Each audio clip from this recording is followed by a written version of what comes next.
Okay, so this time we're going to be talking about syntax in general, but dependency parsing in particular. And when we talk about linguistic structure and syntax, there's kind of two types of linguistic structure that we often talk about. The first one is dependency structure, which focuses on the relations between words. And it looks a little bit like this. So for example, we have the word saw, and the word saw is the root of the sentence. And this is connected to other words like I and with and girl. And then we also have phrase structure, which focuses on the kind of structure of the sentence as opposed to the relationships between words. Both of these are common expressions of syntax or common ways to represent syntax. In particular, phrase structure was widely used in English and kind of developed by Chomsky and other very influential linguists from 1950s to 1960s until now. However, recently there's been a big move towards dependency structure. And the reason why is because they're relatively straightforward to express, and in particularly relatively straightforward to express across a wide variety of languages. And so, for example, we can do things like say, saw is the subject of the sentence, so, or saw is the root of the sentence, and then it has a subject, it has a direct object, and it has a prepositional phrase. And these kinds of things are relatively, constant across languages. Maybe not prepositional phrase, but a phrase like this. And it's particularly good for multilinguality because in some free word order languages, it's also possible to have basically words intervene into a phrase, which makes it very difficult to say this is like a particular phrase. What I mean by this is if you have a dependency tree and words cross, it's very hard to come up with an example of this in English. I don't know if anybody knows one off the top of your head, like Ellen. No. Okay, it's like I went, I saw a movie yesterday that was good. So this is a relatively natural English sentence, but actually yesterday is a child of saw, and movie that is a child of movie. So you can see the dependency is crossing here. Basically, the only place where we get this in English is with adverbs. Adverbs can be are basically the only thing with really free word order in English, but they break this kind of phrase structure representation because you can't say that there's a consistent phrase here. So basically, that's an issue, and there are other languages where these are extremely common, where the word order is free for all different kinds of phrases. So because of this, a lot of syntactic analysis is kind of moving in the direction of using dependencies instead of phrase structure. So there is an amazing effort called the Universal Dependencies Tree Bank that gives you a standard format for parse trees in many languages. This started out of Stanford dependencies and also universal parse speech tags and universal dependencies created by Google. And the basic motivation for this was they wanted to be able to build one parser and use it for all of the languages instead of having 400 parsers for 400 languages. So if you come up with something in a unified format that you can parse and process, then that makes deploying to many different languages much easier. The disadvantage of doing this is that in order to make something universal, you have to give up on some language-specific details. So there are details that don't easily fit within this universal dependencies format. But in most cases, they cover a lot of the major things that you see in different languages. Another thing that you should know about if you're considering dependencies or kind of like dependency structure is that there's actually different types of dependencies, syntactic and semantic, and they look very different. Syntactic dependencies basically are trying to, as closely as possible, reflect the phrase structure of the sentence and how sentences are put together. So for example, in a prepositional phrase, the head of the prepositional phrase will be a preposition. Whereas in, for syntactic dependencies, whereas in a semantic dependencies, the head of a prepositional phrase will be like the main noun or verb in that prepositional phrase. So the idea being that syntactic dependencies are good for like understanding the structure of the language, whereas semantic dependencies might be good for example, question answering.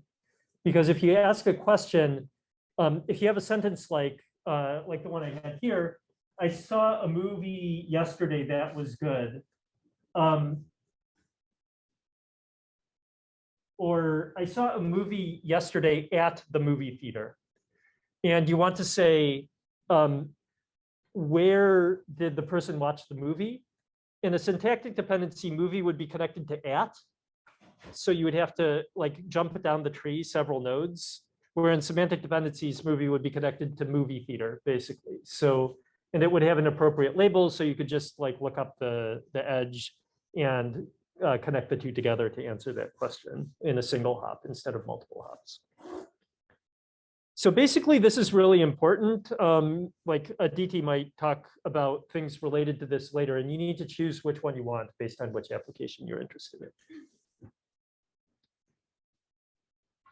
So one of the very interesting things about, yeah, sorry, go ahead. In the last slide, the semantic graph, how do we club all nouns together? Like, we need some external knowledge to understand the semantic of a noun. So how do you club nouns together? Do you mean like a noun phrase or? No, just a noun, just a name of something. So like it's a concept, right? So good, like yeah, I don't know. That. Okay. So that's a good question. So how do we understand the semantics of a noun or something? So even semantic dependencies, this is only talking about the relationship between words in a sentence. It's not telling you about the underlying semantics of the noun. So if you wanted to know about like underlying semantics of a noun, you would have to have something else like a semantic like knowledge base or something like this. The typical version of this is something like WordNet, which basically says, well, let's say we have Chevrolet. Chevrolet is a type of car, which is a type of vehicle, which is a type of, man-made object, which is a type of object or something like this. And I think some people might have used WordNet. It's now like lesson style than it was before, but it's basically telling you this information. And there's actually, since we're in a multilingual class, I can tell you about something like BabelNet, which is a multilingual, like a multilingual version of WordNet. So if I put in, I'm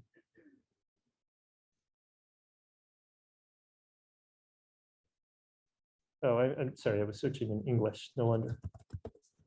So if I search for this in Japanese, it can tell you that this word is a concept for like automobile, and it has has part of relations, and all of these are linked across languages. So for example, it's in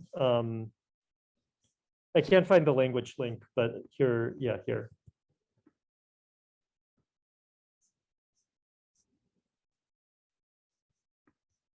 Yeah, so you can see that it links to car, automobile, other things like this. So it's all linked together. So if you want to specifically talk about semantics of words on their own, then you can either use things like this, or you can use word embeddings also, which give a concept of semantics. WordNet can we get the semantic graph by just filtering the words in this and checking whether they are connected? So isn't that a subset of this, if I'm not wrong? So can't you get a semantic graph? So what WordNet tells you is it tells you about the semantics of words. It doesn't tell you about the semantics of like words relating to each other. So it doesn't tell you, for example, that challenge is the object of love. It doesn't tell you that a challenge is being loved, which is what this semantic dependency tells you. And then if you go even a little bit farther, there's something called predicate argument analysis or frame semantic parsing or something that gives you an even more abstract version, but semantic dependencies are kind of like something related to that. So regular universal dependencies are semantic. SUD is syntactic. So you should know the difference between them. So there's a lot of cross-lingual differences in structure. So we've talked about this a lot before, like word ordering. So we have SVO, we have Hindi, which is a verb final, and Arabic, which is verb initial. And I got this actually from the PUD tree bank, which is the Parallel Universal Dependencies tree bank. It has a whole bunch of translated sentences in different languages, along with their dependency trees. And the interesting thing is these sentences all, I guess, mean the same thing. Hindi speakers can confirm that's actually the case. Yes? Nobody's saying no, so I'll assume yes. But you can see the structure is very different. So we have like is, and then in English we have is in the middle of the sentence with the noun first and the verb second. And then what I can see is in Hindi we have an auxiliary verb, but then we have a verb here, and then we have the object, and I guess an oblique indirect object and stuff like this. But these all come on the left side of the verb, so we can tell that Hindi is verb final. And then for Arabic, we can tell that Arabic is verb initial, and we have a noun here at position. Subject and then an oblique here. So you can tell the difference in the structure, even though I can't even read the script in the Arabic and Hindi, I can still tell that just by looking at the dependency. So what can we do with dependencies?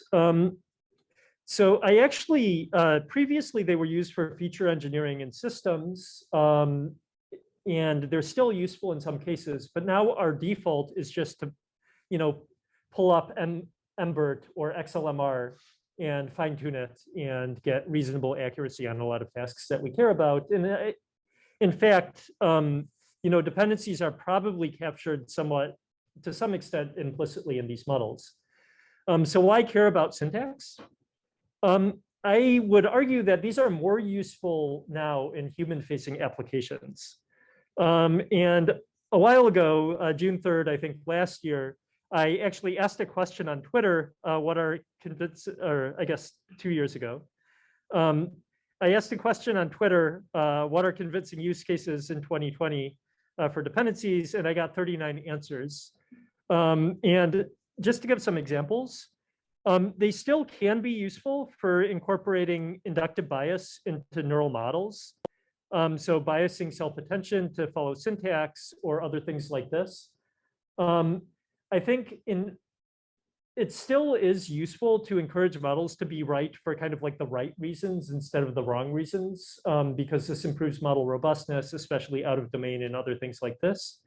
And syntactic inductive biases can provide you a way to do this. Another thing is understanding language structure. And this is an example from Aditi's work, which he's going to present in much more detail in a few minutes. So I'll let her talk to that. Another very interesting example is searching over parsed corpora. So like I talked about before, like let's say we want to find examples that are talking about X was the founder of Y. So we want to find lots of examples of founders of something or other. You could try to do this with a regular expression, but it'd be pretty tough to come up with a regular expression that gives you this, with high precision, high recall. But if instead you find where founder is the verb, the subject, and it has a subject and an object here, then you can just search all examples of this, and it actually highlights the appropriate ones here. So this is from the spike system created by AI2. And another thing is analysis of other linguistic phenomena, or like, you know, if you want to identify, for example, when this is coincidentally, I actually, one of these is from Emma Strubel, you know, assistant professor here. Another one is from Martin Zapp, who will be an assistant professor here. I actually made the slides before I knew he was going to be a professor here. But anyway, this is examining whether film scripts demonstrate that people have power or agency, and analyzing it along the gender of the participants in the film. So whether male or female characters are, you know, demonstrating more power or agency in film scripts. And this is used to answer like sociologically interesting questions, for example. And this is made a lot easier by analyzing the syntax, because then you can do things like say who did what to whom more easily. So this is kind of a motivation for like, what are dependency parsers? Why would you want to be using dependency parsers or syntax in general? So to talk a little bit more about dependency parsing, how would you get these, especially in a multilingual fashion? Parsing is predicting linguistic structure from an input sentence, and there's a couple methods that we use to do this. The first one is transition-based models. And basically the way they work is they step through some steps one by one until we can turn those steps into a tree. Another one is graph-based models. And basically they calculate the probability for each edge in a dependency parse and perform some sort of dynamic programming over them. And if you're familiar with like part of speech tagging from the first assignment, transition-based models are kind of like a history-based model for part of speech tagging. And what this would look like is if you had like an encoder-decoder model where the next tag was always conditioned on the previous tag. For graph-based models, we didn't really cover CRFs here, but if you're familiar with CRFs, the graph-based models are a little bit like these. They calculate some scores and then they have a dynamic program to get the best output. So just to give a very brief flavor of what these look like, ShiftReduce parsing, basically it processes words one by one, left to right, and it maintains two data structures. One is a queue of unprocessed words, another is a stack of partially processed words. And at each point we choose to either shift, moving one word from the queue to the stack, reduce left, where the top word on the stack becomes the head of the second word, or reduce right, where the second word on the stack becomes the head of the top word. And we learn how to choose each of these actions with a classifier. So just to give an example, we want to parse the sentence, I saw a girl. So what we do is we first shift and move something, sorry, this says buffer, it's the same thing as queue. There's multiple ways to say this, but just think buffer equals queue. We move one thing from the queue to the stack. We move another word from the queue to the stack. And then, sorry, that's another typo. This should be reduce left. And so we reduce left and we get a left arc here. Then we shift again. And then we shift again. Then we reduce left. We reduce right. And then we reduce right. And then we have a final, basically, parse tree here. So basically what you can see is at each point we choose an action, and based on the action we either move something from the queue to the stack, or we add an arc between the top two things on the stack. So you probably won't need to implement this yourself. There are plenty of good dependency parsers out there, but just to get an idea of what the algorithm looks like in case you're interested in doing that. So the way we do classification for any variety of shift-reduce parsing is basically we take in the stack and the buffer, and we need to choose between one of the actions, shift, left, and right. So this is a regular classification problem, three-way classification problem. And we can encode the stack configuration with any variety of recurrent neural network or autoregressive neural network. So one example of this is where we encode basically the stack, the previous history of actions, and the buffer, and feed them into the model. An even simpler way of doing this is you just encode the words in the input sentence, and then have a decoder that generates the actions for you. So you could even just throw that into like a regular transformer model and train it as well. It would just be, input is the entire words in the source sentence, and then the output is the sequence of actions. So that's a basic, like, very quick overview of ShiftReduce parsing. Are there any questions? Or yeah. So you said that we use the dependency parsing as an auxiliary task to increase robustness or as an input. Yeah. So now we have some methods about like adding adapters into XLMR to make them more robust for a given language. Mm-hmm. So with adapters, do we still need these to increase robustness? Or if you have a corpus and add an adapter and do SSL, would it do? Yeah, so that's a really good question. If we have something like adapters, like multilingual adapters, do we still need something like an auxiliary task like dependency parsing? And I would say it's quite likely that those two things are kind of orthogonal, in that adapters are allowing you to more effectively adapt to individual tasks, whereas the supervision that you would get from a dependency parsing objective would essentially enforce the model to more strictly follow the syntax of the sentence as linguists kind of describe it. So I think that both probably would stack together, but I don't have empirical results, or I don't know immediately off the top of my head about a paper that demonstrates that. Called Maddox framework about NLP 2020. Yeah, so I know Maddox, but I don't remember if they used like dependency parsing as an auxiliary task there. I'm not sure. But then you said auxiliary task, but they showed performance improvement on very low resource languages where XLMR is failing, and then they used SSL to improve the performance. But I'm not sure whether it was one of the tasks that they used. And so basically the comment, to repeat it for other people who couldn't hear, so there's a paper called Maddox that basically does adapters. We talked a little bit about adapters in class, I think. But basically, they demonstrated that it improves on very low resource languages, but it's not perfect still after using Maddox, right? And I think this and that could be combined together probably to improve a bit.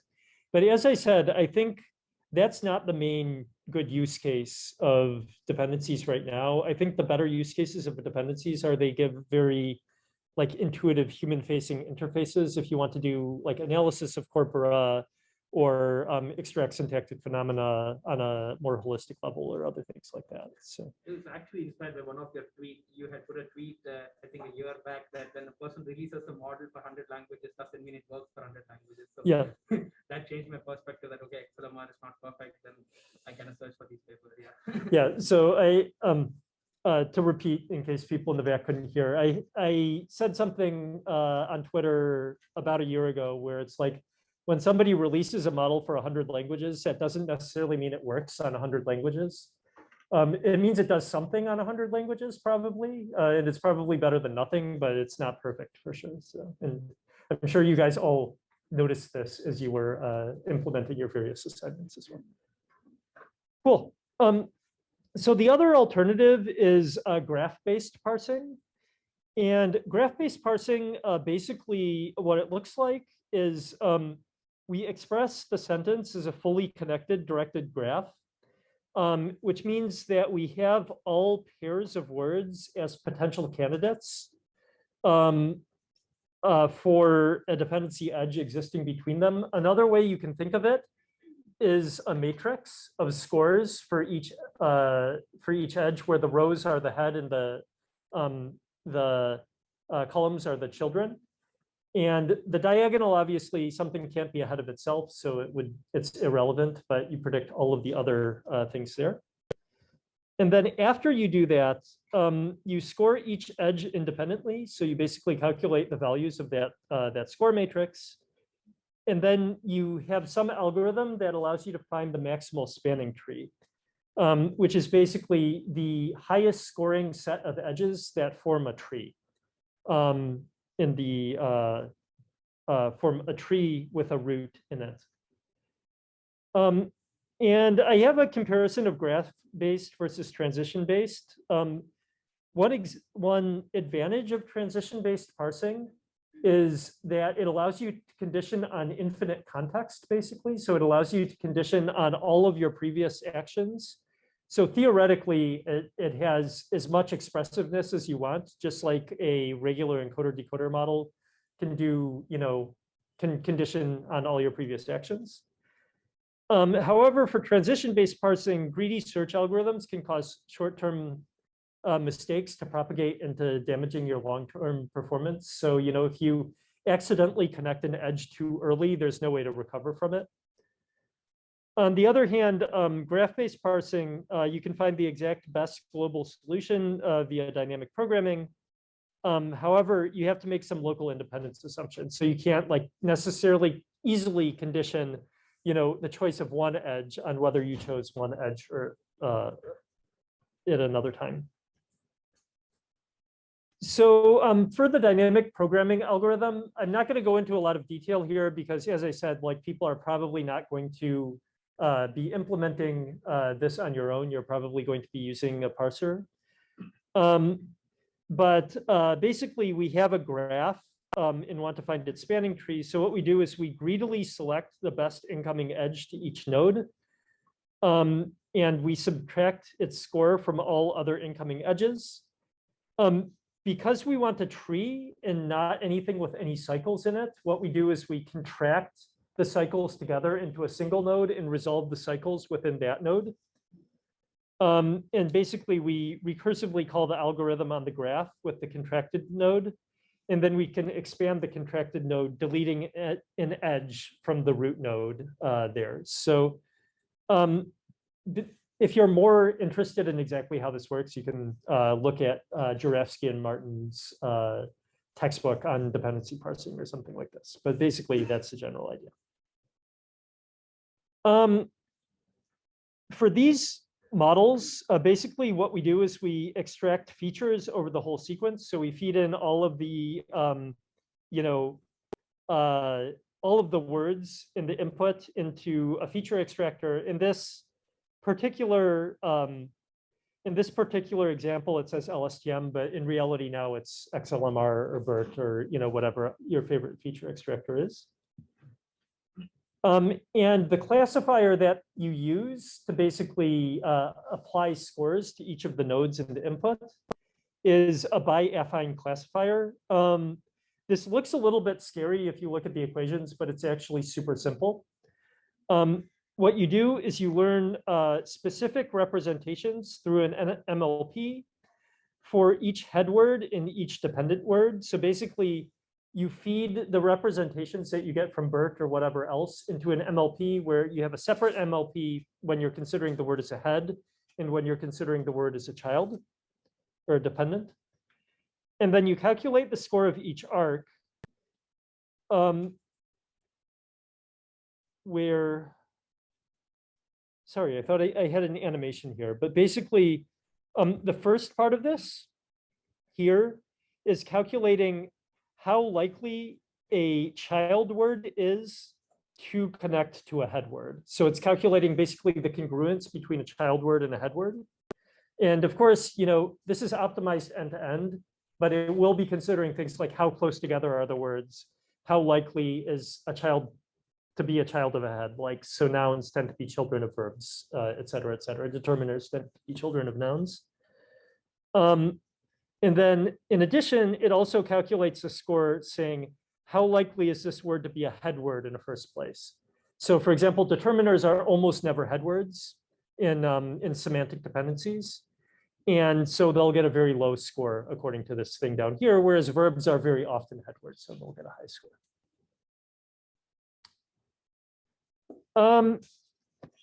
So for multilingual dependency parsing,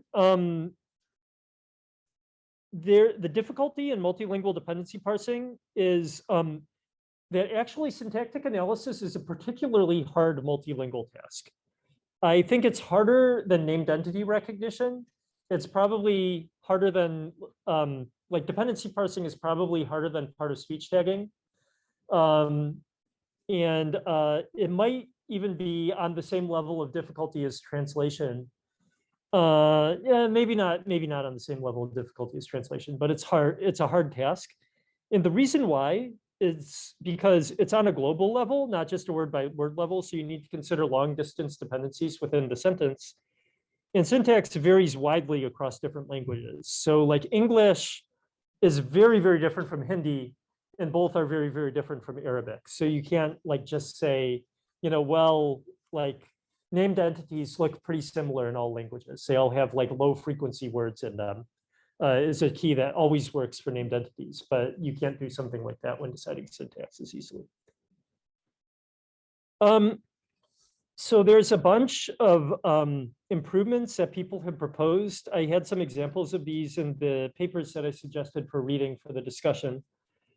One example is that people have shown that when you're transferring to very, very different languages, you can remove the bias on ordering in encoders. So for example, if you're using a transformer-based model, you can remove the positional encodings. So you basically get an order insensitive encoder, and that transfers much better to very, very different languages. So in this case, they always use English as the source language and transferred to another language. But can you think of any other examples where this might be useful? Can you think of it? Can you think of an example of a language where it would be very hard to get another language with similar syntax? That's included in your dependency tree bank. Yeah. I mean, if you're studying a low resource language that's part of a language family that only has other low resource languages. Yeah, exactly. So if you're studying a low resource language with a language family that only has other low resource languages, I could give an example. What about Navajo? And that's probably the highest resource language in its language family, but it's extremely low resourced. And I think that's, I think it's also useful because it's also important because dependency parsing is particularly useful for things like linguistic inquiry or human-facing interfaces when you can't just train an end-to-end model easily. So, that's a particularly salient use case. Another paper that this is one of my papers. I like it a lot. I wish more people liked it a lot. But basically, I think it's a really, really cool paper. So I'm trying to sell it to everybody. But basically, we came up with a generative model for dependency parsing. And the idea of the generative model for dependency parsing is that you have a model that jointly generates the dependency tree and the sentence. And one of the nice things about generative models is that you can train them unsupervised as well. So you can take the unsupervised model and learn the structure that's used in the unsupervised model together with like generating the sentences on unlabeled data. And the reason why I think this is cool is because you can take a model that was trained on English and then train it unsupervised on the language that you're interested in parsing, and it improves the performance by a lot, especially if the languages are very unrelated. So I think this is another cool tool if you have a language that is from like a different language family, for example. The input is the dependency tree, and your model just generates a random sentence in the target language. Or? So the input is it's a generative.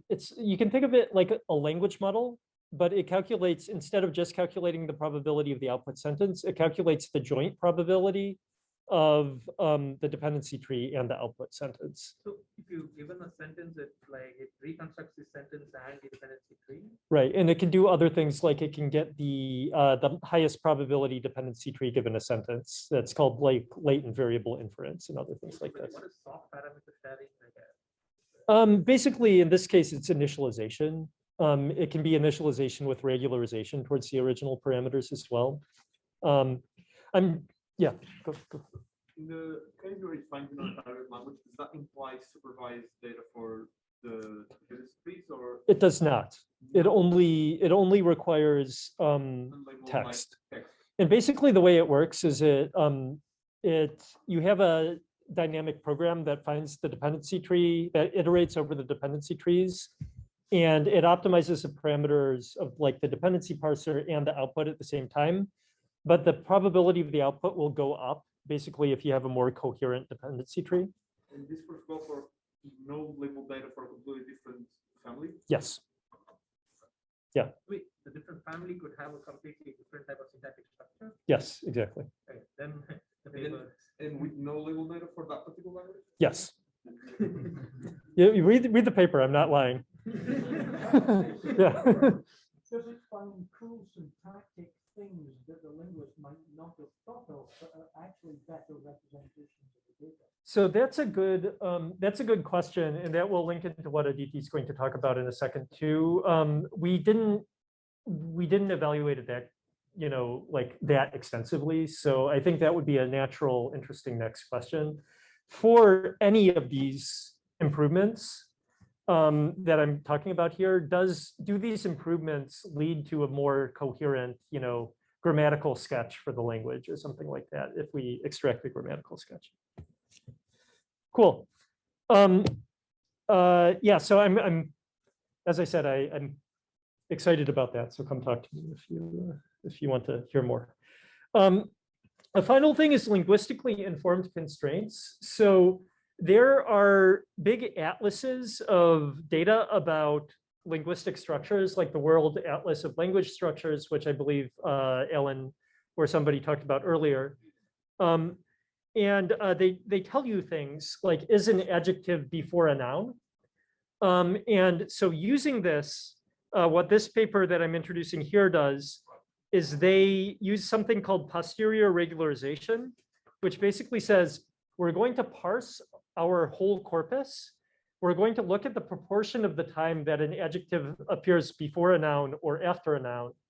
And then if our big atlas of language structure says that adjectives should happen before nouns, but our dependency parser is putting adjectives after nouns much more often, then we are going to decrease the probability of it putting an adjective after the noun and increase the probability of it putting an adjective before the noun. So this is a way to introduce basically prior knowledge into the predictor in order to make it work better. So these are just 3 examples of cross-lingual dependency parsing, but they demonstrate some ways to incorporate intuitions and stuff. Cool. And any other things? If not, I'll turn it over to Aditi to talk in a bit of detail. We might or might not have time for discussion, formal discussion, but we could have maybe a all like class discussion. I've got it. I'll get the slides.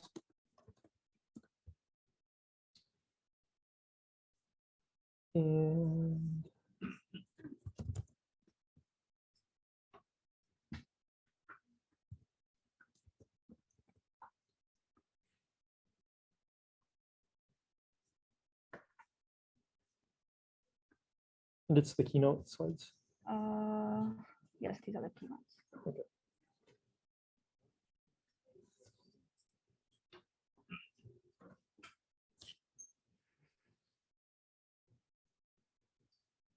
So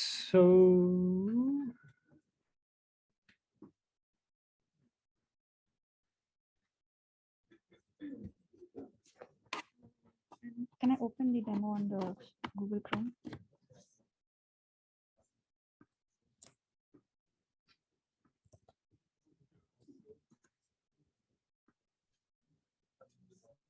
this one. Yes, thank you.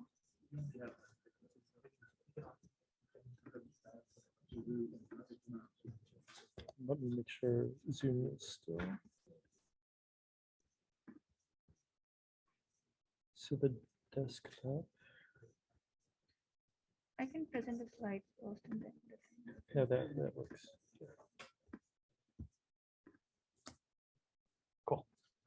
And that's the mic. Sure. Okay, hi everyone. I'm Aditi. I'm a PhD student working with GRAM, and today I'm going to show you a part of my research where I've used these dependency analysis. Okay, so we just saw some. Let me move this in because it's kind of annoying.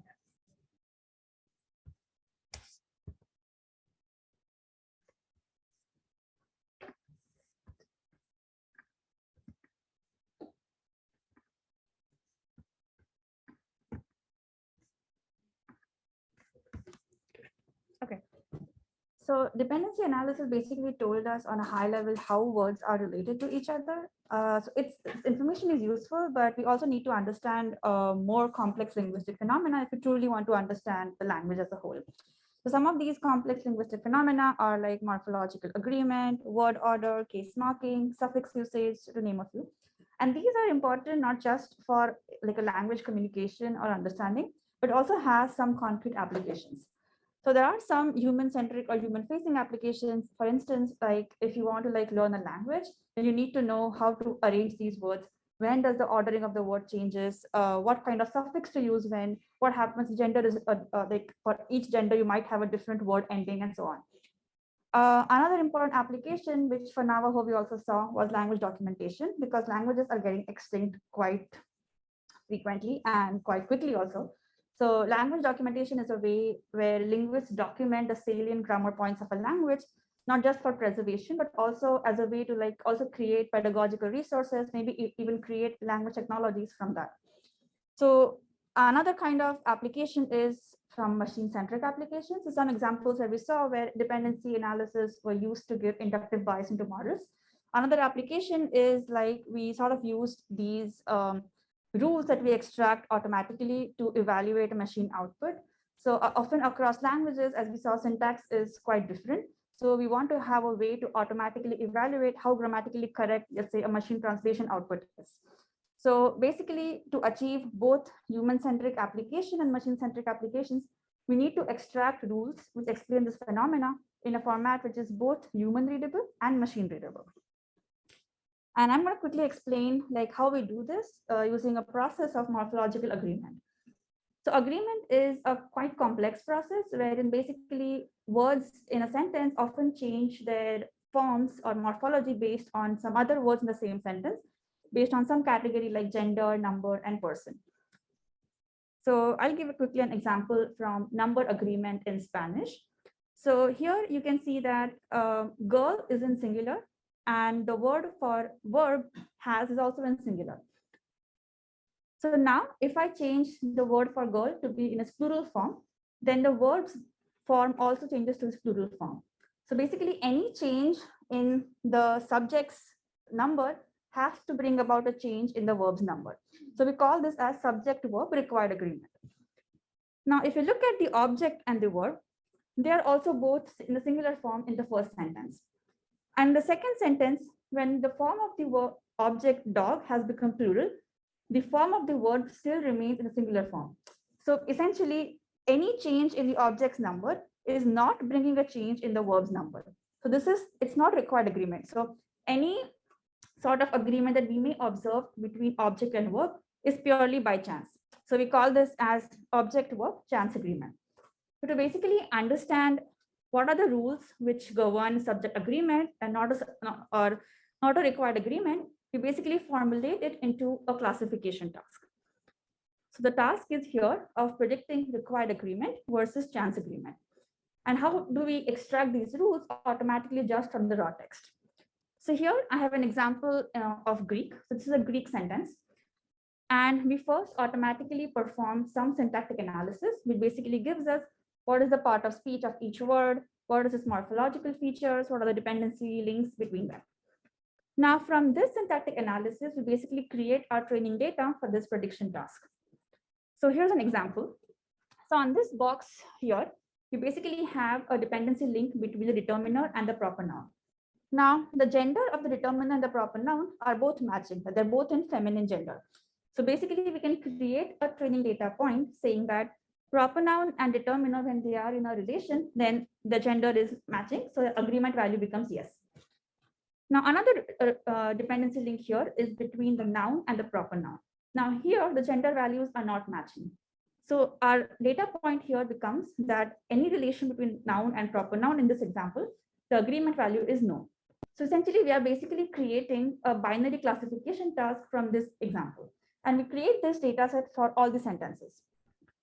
We then basically learn a model on top of this training data, from which we extract rules, where the rules are telling us which of these rules are actually leading to a required agreement and which are leading to a chance agreement. So essentially, this is an example of the model. So again, going back to the previous slide where I mentioned about human-centric applications. So we want to understand and extract these rules, which are understandable to humans. So we want to use a model which is more interpretable. So here I've used the model of decision trees. So decision trees can exactly tell you what are the features which led to one decision. So once we have applied a decision tree style model on our training data, it gives us a leaf node. The leaf here is inducing a distribution of agreement over its examples. The leaf 3 here is showing us that there are 58,000 examples where the gender values were matching and 778 where they were not matching. But how do we know whether this distribution is leading to a required agreement or a chance agreement? And to automatically extract this label, we basically apply a statistical threshold. I won't go into the much details of it, but essentially we apply a significance test, which tells us whether the observed agreement distribution is significant or not. And this can tell us whether the leaf is truly capturing a required agreement or not. And this is like an example of the label decision tree, where for Spanish gender agreement, this is the leaf, this is the tree after the leaf labeling stage. And the leaf 3 here has been marked as required agreement. So basically from this leaf 3, we can extract some discrete rules which say that, okay, if determiner and noun are in the following relation, then they need to agree on gender. So basically from the raw text, we extracted training data over which we trained an interpretable model, from which we then extracted some discrete and very simple rules. And this is just a very basic pipeline. And now we are trying to extract this sort of or apply this pipeline for potentially any linguistic question. So we saw this for agreement, where our linguistic question was, when do syntactic heads show agreement with their dependence on gender, number, and so on? Another interesting question was for case marking. In case marking, we're interested to know when does a particular class of words like nouns take nominative case over the other. So for example, in this sentence, Anna has food, Anna is in the nominative case.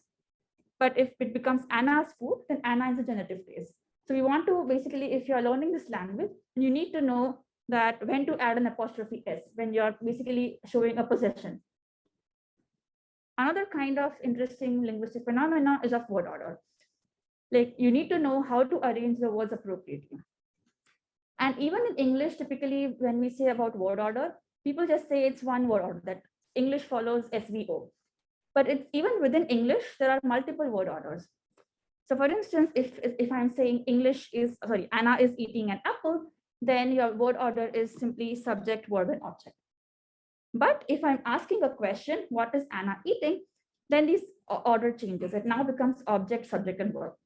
So if I'm learning English, I need to know that when I'm asking a question, what is the typical order? But if I'm just using or saying a declarative sentence, what is the word order?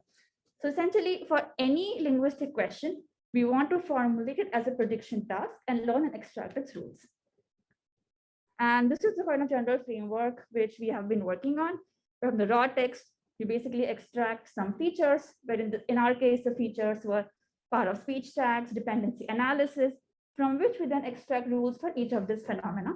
And I'll show you what the rules look like in a minute. Okay, so now, what are the kind of syntactic analysis which we can use? So Graham just showed you the Universal Dependencies project. Within that is also the SUD tree banks. So basically, if for a language, we have this kind of data available, which more or less is annotated by language experts, we can directly use these SUD tree banks as a starting point.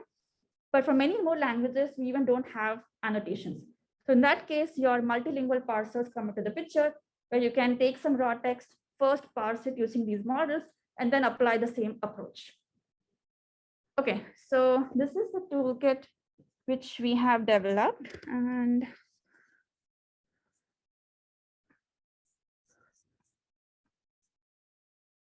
okay, this is an AutoLex framework where we have extracted such kind of rules for different linguistic behaviors for a bunch of languages. Sure.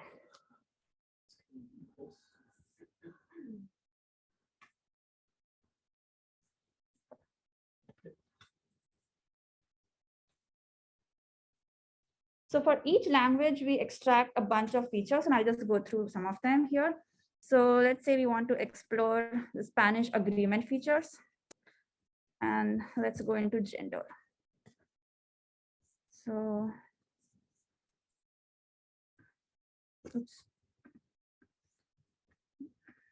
Okay. So this is exactly so if you look at the first thing here, we basically say that, okay, mostly in Spanish, gender usually agrees between the determiner and its head, but there are some significant number of cases when this does not hold true. And some of these cases we have highlighted here, that if, let's say, a determiner is governed by an adjective, in some cases, the gender did not agree. So we basically extract rules in a human readable format. And further, for each of these rules, because rules alone can often get quite overwhelming, we also show some illustrative examples. So here, basically, if you look here, so here the determiner gender is masculine and the adjective gender is feminine. So here is one example where although the determiner is governed by an adjective, the gender is not matching. But then there are some other examples where the determiner's gender is masculine and the adjective's gender is also masculine. So here the gender values are matching. So these are some sort of exceptions to the language general intent. And knowing these exceptions are also important because they do occur quite frequently in the language.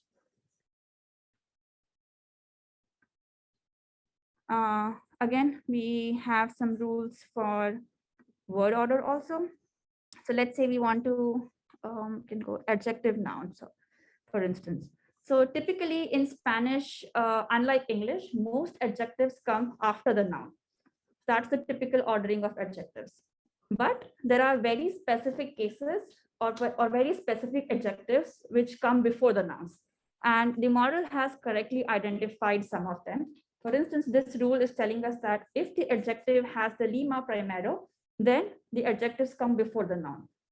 And again, for each of the rules, we also show some these illustrative examples where indeed this adjective which has the lima primero is coming before the noun. But again, language is not that simple. There are even exceptions to exceptions. So there are, again, examples which show that even when the lima is primero, there are certain times when this rule is not followed. So we are trying to show a more softer view of the rule also, that this rule is not 100% applicable every time. There are conditions where this rule is not followed. So essentially here we have used dependencies as our feature base to explain the rules in a human readable format. And I guess another important aspect here is the quality of the rules also depend a lot on the quality of the underlying analysis. So as we improve the multilingual dependency parsing, the quality of the rules will also improve. So we also applied this system for an endangered language variety called Hmong.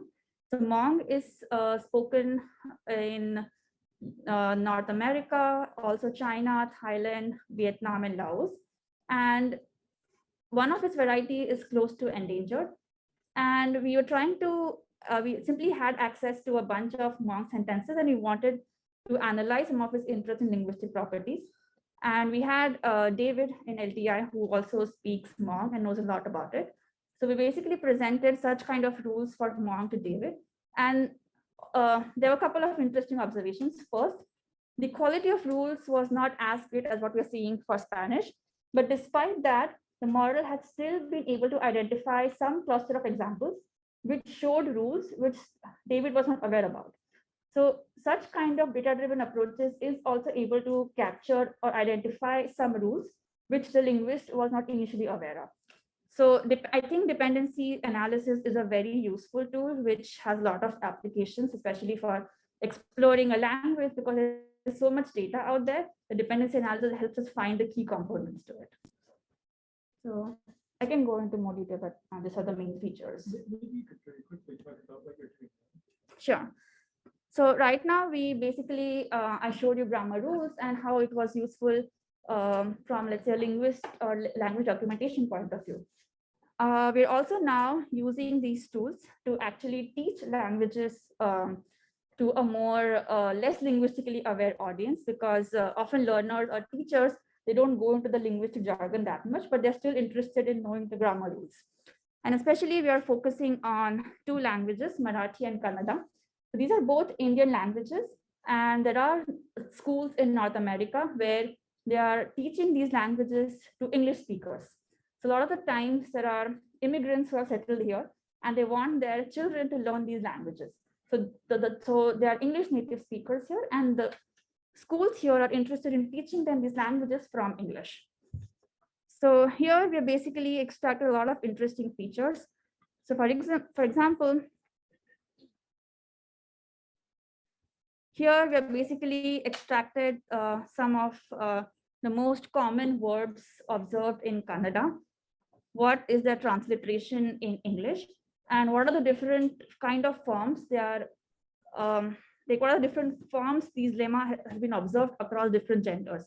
So this lemma Madhu here, I don't know if I'm pronouncing it correctly, but you can see here how this lemma is used for a masculine gender, or how this lemma is used in a feminine gender. And such kind of tables are pretty common when you're teaching how a verb should be used in a language. So we are automatically, again, performing syntactic analysis on these languages, extracting such kind of useful insights, and then presenting them to actual teachers so that they can check if this material is useful for their teaching process. So we're trying to ease the teacher's job so that they can focus on the creative aspect of teaching.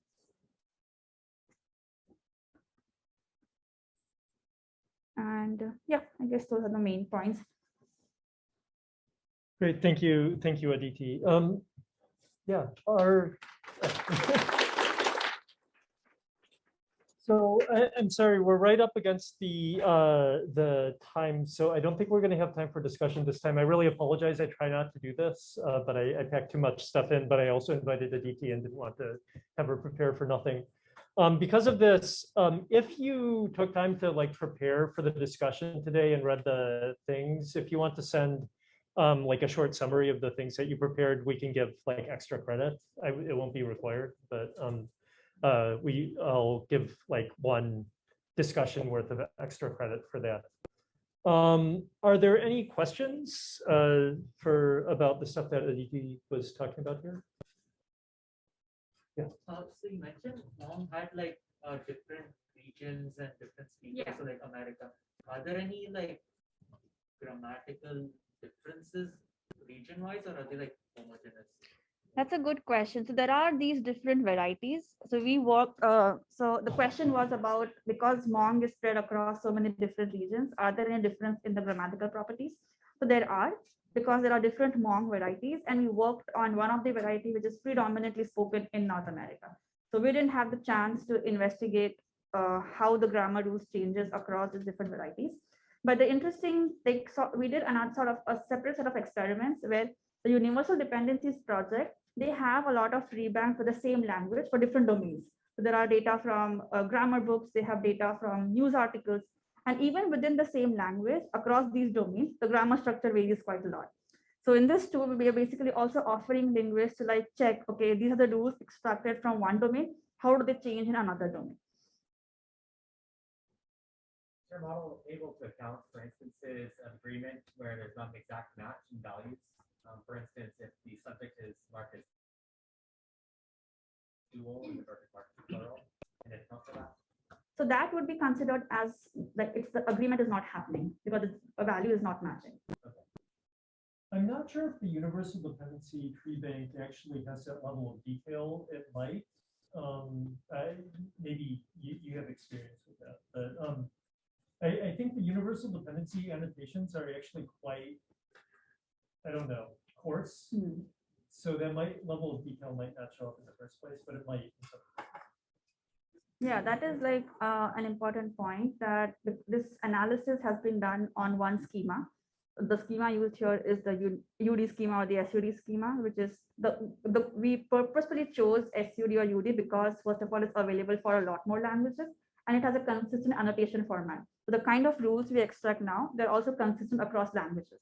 But that being said, it might not consider the language specificities that well. That is like a drawback for that. But potentially, you can apply this pipeline or this model to any other annotation schema, and it will give you rules according to that schema.